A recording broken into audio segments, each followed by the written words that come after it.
I'm Richard Morrison, President and CEO of Molded Fiberglass Companies.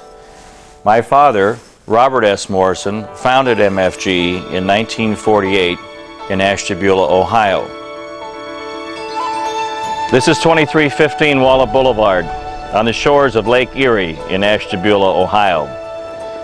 The home behind me was the home that our family grew up in. And I want to tell you a big secret. It's the actual birthplace of the Corvette. In the early 1900s, Ashtabula, Ohio was a port city in America's industrial heartland, a transportation hub intersected by road, rail, and water, and the birthplace of a man who would one day help forge a new path in the American automotive industry, Robert S. Morrison.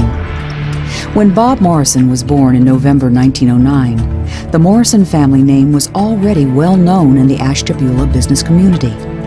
Bob wasted no time in following in his ancestors' footsteps. Bob graduated Oberlin College and attended Harvard Business School, but left after just 1 year. Filled with entrepreneurial spirit, Bob simply couldn't wait to pour his ideas and energies into the business world. Throughout the mid-1930s and 40s, Bob owned and operated Morrison Motors.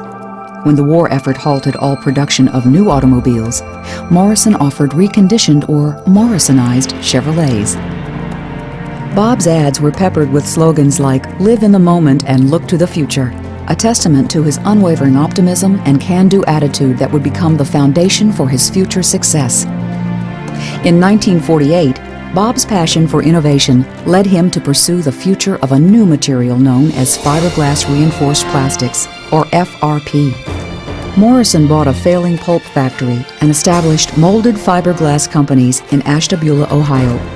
This company developed and produced practical applications for some of the earliest FRP products, usually simple, mid-sized items, but that was all about to change. At the 1953 Motorama, Chevrolet unveiled a concept car dubbed the Corvette. With its sleek, sporty curves, a radical departure from Chevrolet's traditional family car image, the Corvette was intended more for publicity than for production. But the overwhelming response from showgoers convinced Chevrolet to take this car from concept to reality. Production of the Corvette could mean high-volume, large-scale production of fiberglass reinforced plastics, unexplored territory for this relatively new material. The technology was very crude at that time, and most of it was very labor-intensive. And our laboratories were working on various types of molding techniques and all of that sort of thing. But these were not very sophisticated and were not the kinds of things that lent themselves to mass production and low-cost mass production, which is, of course, what the automotive industry was concerned about. Chevrolet engineers surveyed the industry for a supplier with the capacity to produce 10,000 Corvette bodies per year. At the same time, a company was needed to begin production immediately, using a labor-intensive hand layup process until the production dies were ready.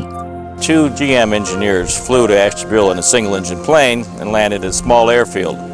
My mother picked them up and took them over to our plant on Benefit Avenue.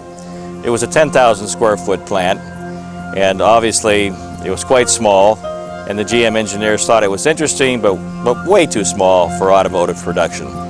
Chevrolet determined that no plant existed that had the resources to meet the aggressive production schedule.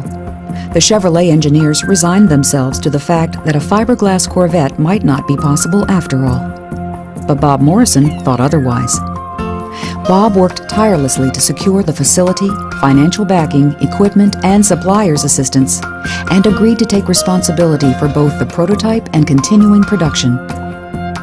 Bob's willingness to tackle this unprecedented task resulted in the birth of the FRP Corvette, giving rise to what has become the watershed event in the FRP industry. Bob took over a project with no people, no equipment, no building, and agreed to build parts in a pretty short time for a sports car. Plastics were new, and reinforced plastics were even newer and less familiar. He went after the